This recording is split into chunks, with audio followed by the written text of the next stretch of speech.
Hello. Thank you for joining the training on updated ASEAN Common Guidelines for the Substantive Examination of Trademarks. This training is part of the second annual work plan of the ARISE Plus IPR project, funded by the EU and implemented by EUIPO. First of all, I would like to go back to the background of the former Common Guidelines. Back in 2014, the guidelines were produced under the former ECAP 3 project as part of the ongoing support by the EU and the EUIPO in improving IP standards in the ASEAN region. The process started in 2014, and 3 years later, in 2017, the ASEAN member states adopted and approved the final version.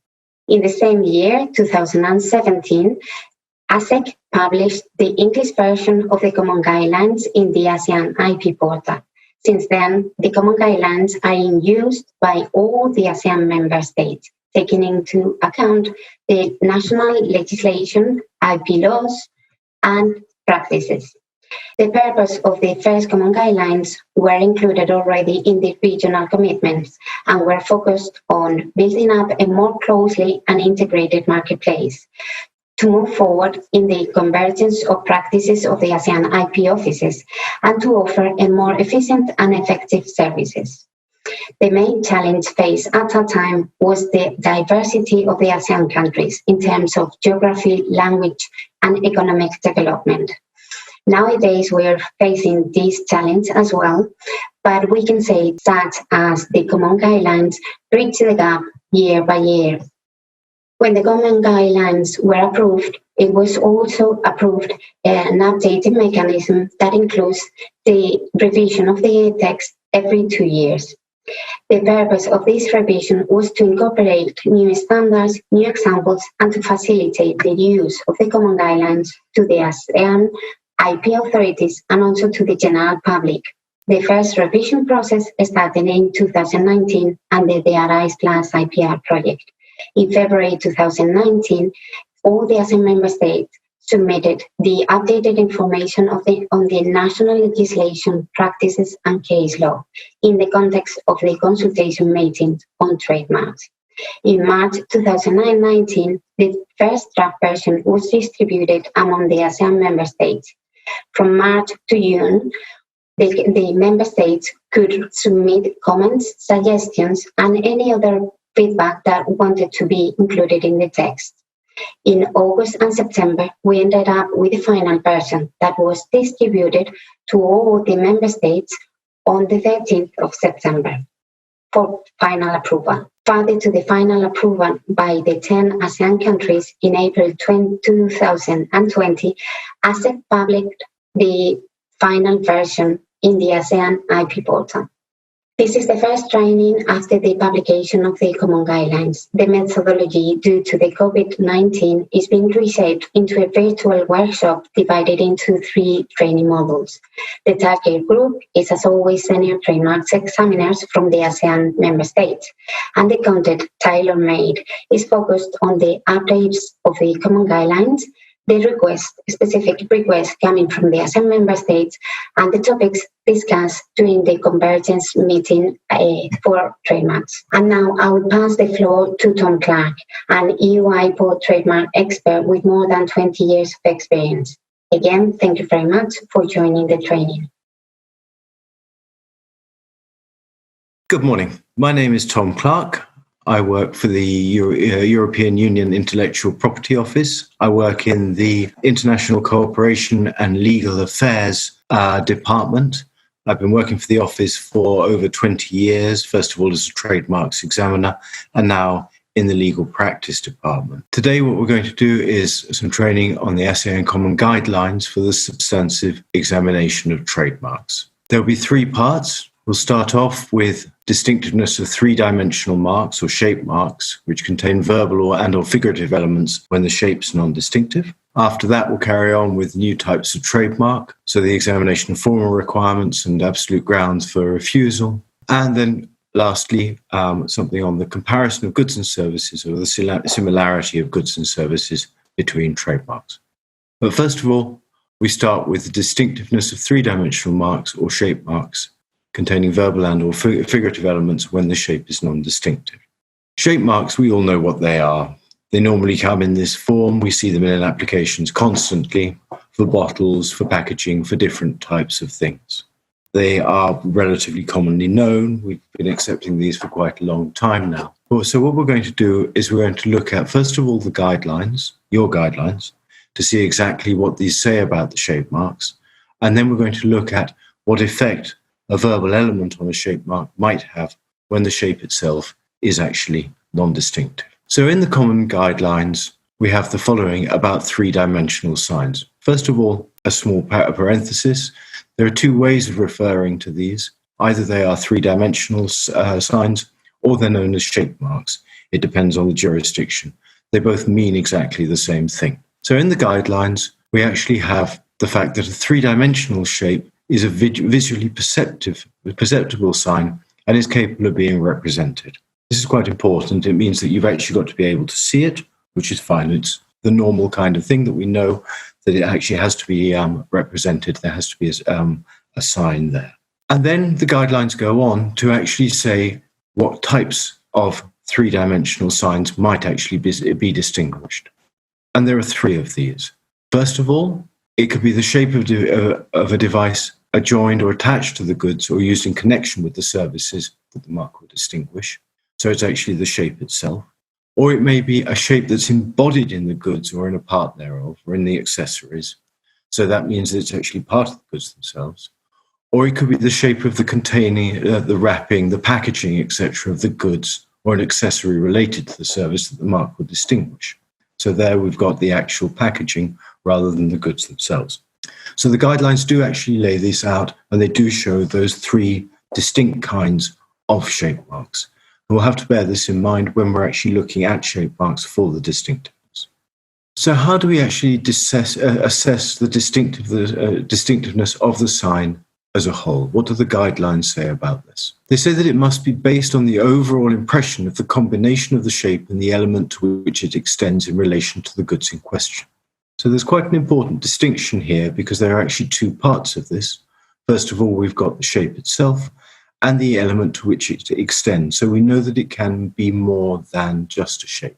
So the question that we need to ask ourselves is, what will the addition of a verbal element change in this impression? Again, we're going to have to look a little bit more at the guidelines to see exactly how this might actually change it. So again, the guidelines say, and this is in 2.15, that three-dimensional shapes are signs that can be registered as marks if they're distinctive. Because this is very clear indeed that there must actually be distinctiveness there. And that's something that we have to bear in mind. There's no point in actually trying to do this if they aren't actually distinctive as a whole, even when we're actually bearing in mind the different elements there. Additionally, it goes on to add that if the shape is distinctive but is presented in combination with a sign that's distinctive, the combination as a whole should be regarded as distinctive. So here what we're doing is we're actually breaking this down into two different parts. It goes on to say that the distinctive elements of the combination will render the ensemble distinctive, even if some of the elements of the combination are not distinctive.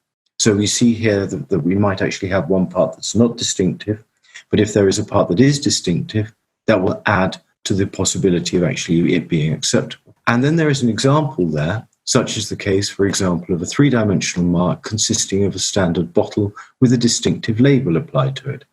So we've actually got the idea that we can have a standard bottle which would not be distinctive, but as soon as you put a distinctive label on it, the mark as a whole becomes acceptable. So then we go on to say that where the distinctiveness is to be found in the shape of the product or a part of the product or of the product's packaging or container that's not combined with another sign that's distinctive, the examination should proceed more carefully to determine that the shape is in itself sufficiently distinctive.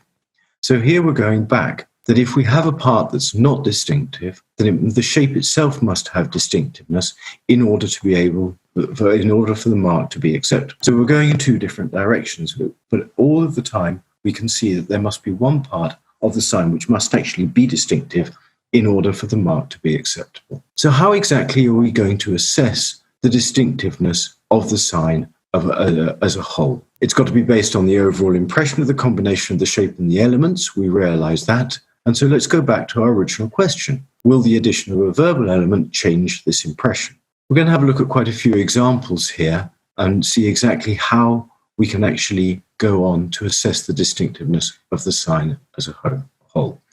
But before we look at that, we've got to think about the factors that might actually affect the perception of the verbal element which is present when we actually assess the distinctiveness. What factors will be there? So first of all, we're going to have to think about the size or the proportion. So exactly what size is the shape, what size is the verbal element, the proportion between those. Also the contrast, so whether we can actually see the verbal element in relation to the shape, whether there is a sufficient contrast for that. And then also we're going to have to think about the position of the sign. Where exactly does the verbal element exist on the three-dimensional element, and whether that has got any effect on the assessment of the distinctiveness of the sign as a whole. So let's go on and see, first of all, some examples of when the size and proportion could actually be taken into account. This is how the assessment should be based on the representation of the sign as submitted by the applicant, regardless of the usual size of the product. This is something that's quite important because it means that we're actually looking at the application itself. So the actual representation has been sent in the application, which will be the basis for the examination. We know that the distinctive element must be clearly visible in the representation to render the sign distinctive as a whole. So this means that we've got to be able to see something in order to be able to assess its distinctiveness.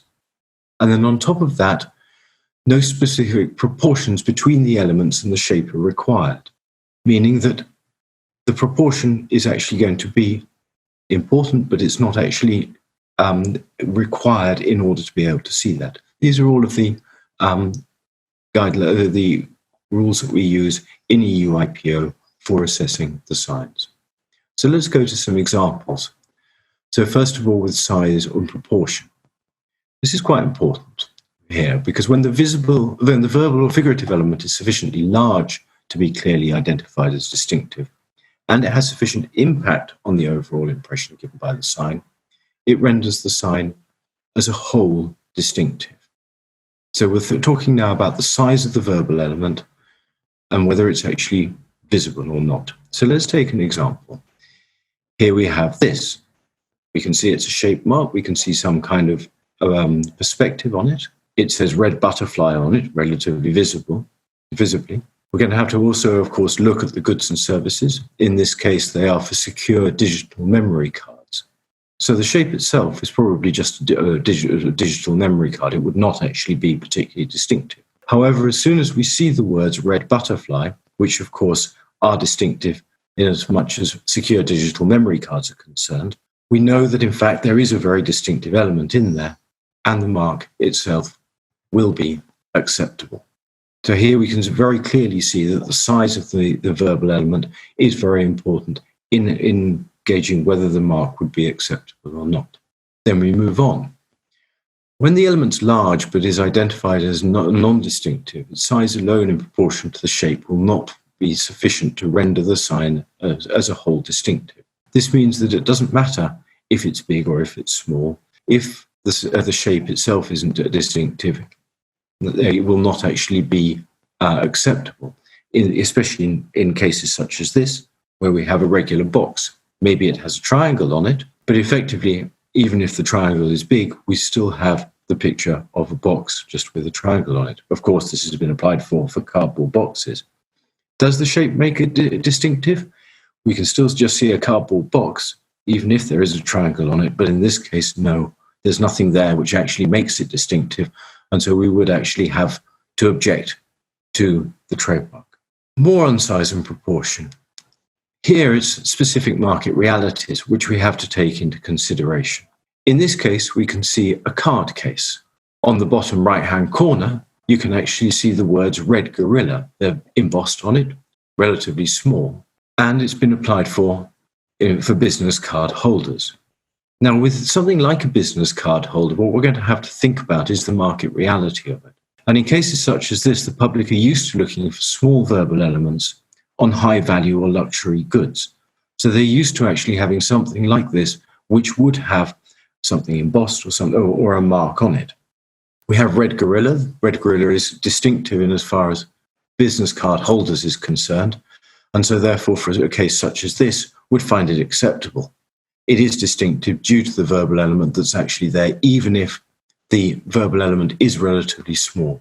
What we should also take into account is that the goods themselves will be relatively small.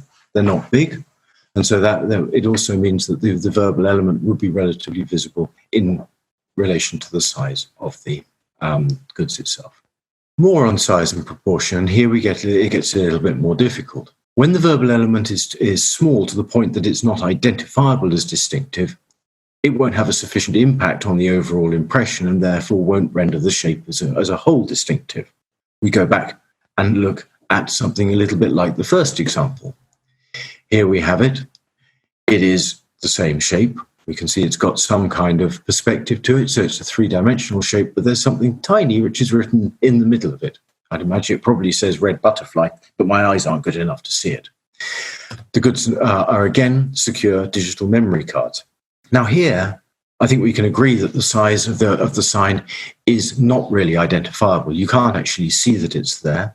It's absolutely tiny in relation to the goods itself. It won't render the whole distinctive, and so therefore the mark itself is not acceptable. So here we've seen the way in which size and proportion can actually change the way in which we see the distinctiveness. Let's move on to the next aspect, which is contrast.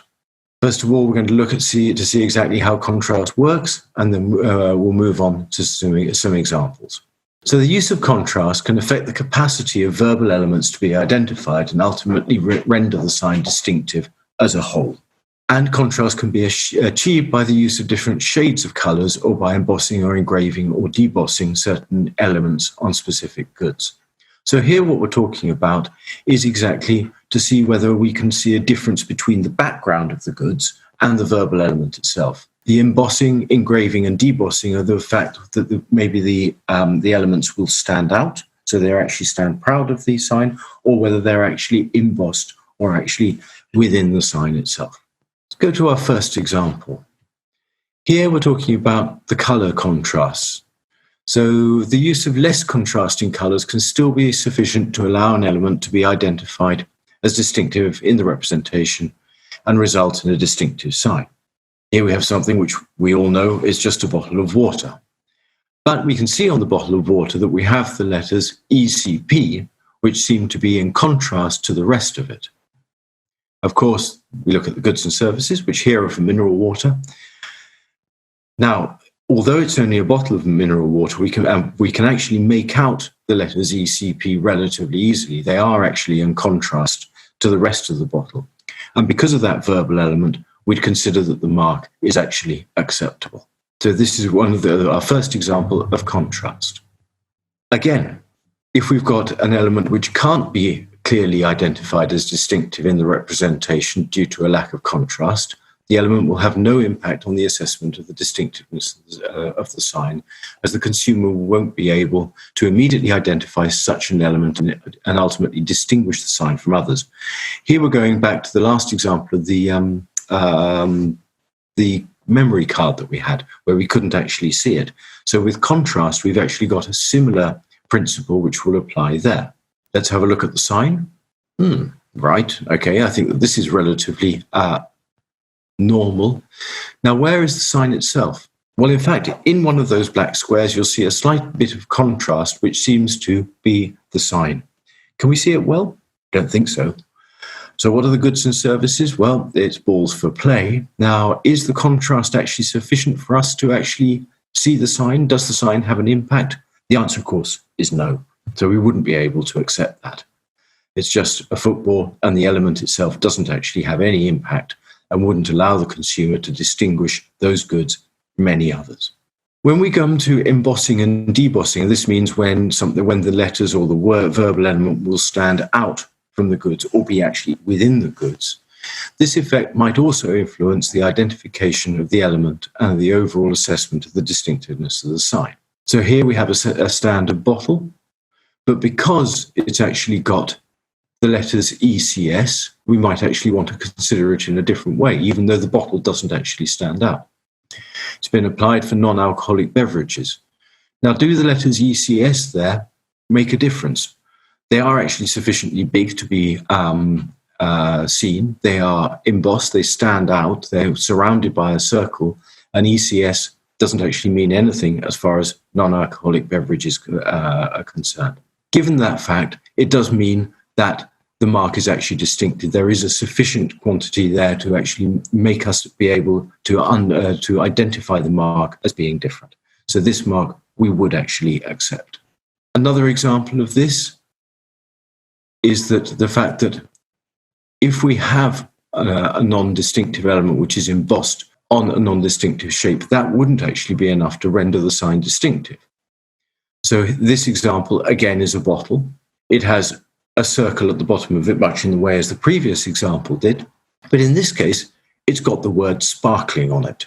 Here, again, the mark has been applied for non-alcoholic beverages. Now, we know that the shape itself is not distinctive, but then what we have to do is to look at the verbal element. Does the verbal element make any difference whatsoever? The verbal element is not distinctive. It only really describes the kind of non-alcoholic beverages that might be available, the fact that these are sparkling.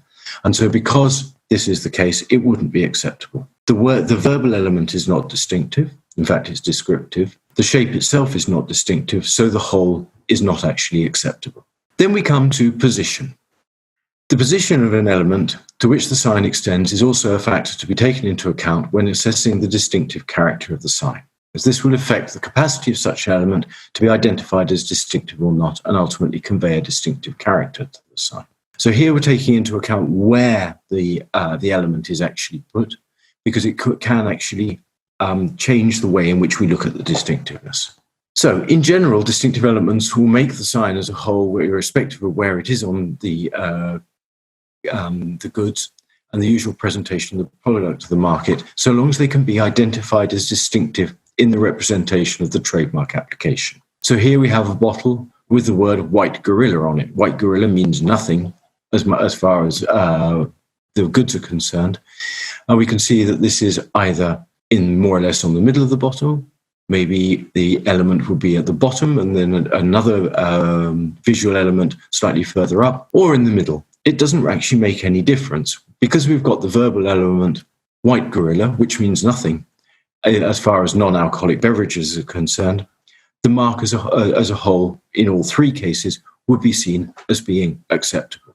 In some situations, however, elements may be perceived differently by the consumer because of their position on the goods and change the finding of distinctiveness. So here we've got two very distinct examples. We have a container here, which has been applied for cosmetics. The container itself is not actually particularly distinctive, but it has the word clothes on it. Now, given the fact that that's just in the middle, it would actually probably be seen as the name of the product. And because clothes doesn't have anything to do with cosmetics itself, that would be seen as being acceptable.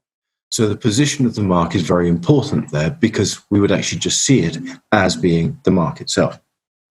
So we'd accept that. However, if we look at a different example, and here the difference is that the word clothes is actually at the top. Again, the mark's been applied for cosmetics. Now, with the previous example, when the mark was actually in the middle of the goods on the label where the consumer would actually expect to see the name of the sign, we would understand it as being an indicator of origin. Here, however, we probably wouldn't. We would actually see this as being something to indicate to the consumer that this is where the goods are actually closed. So in this case, the position of the verbal element and the verbal element itself, given the fact that it would have a meaning to the part of the goods on which it's actually placed, would lead us to the conclusion that the mark is not actually acceptable. So we've looked at position, we've looked at contrast, and we've looked at the size of the mark.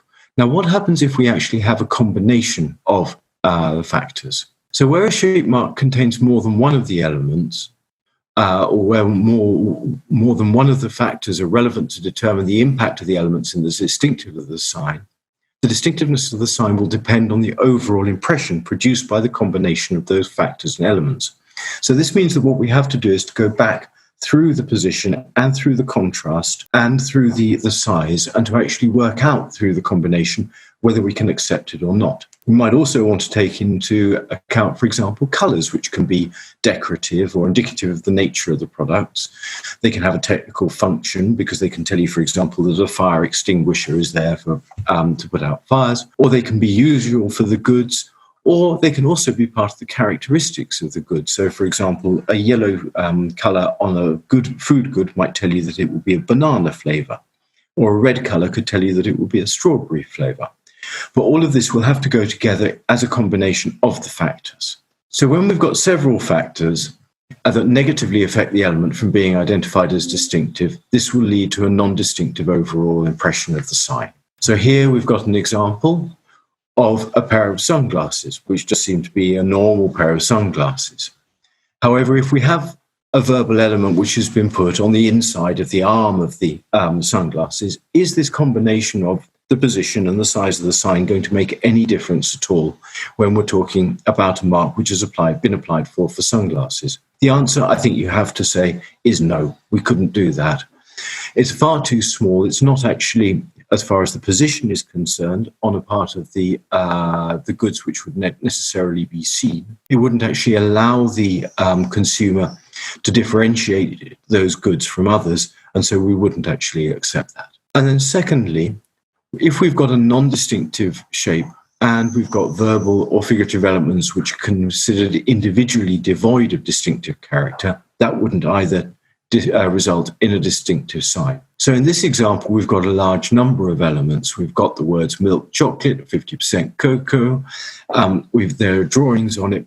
But at the end of the day, when we're talking about a mark which has been applied for chocolate, there's actually nothing distinctive which is there. None of the elements would actually be seen as giving distinctiveness to the goods themselves, and so therefore the mark would be considered as being non-distinctive. So these are all of the elements which go together to actually be examined when we're talking about verbal elements which have been applied for on shape marks, and that they need to be taken into account when considering them.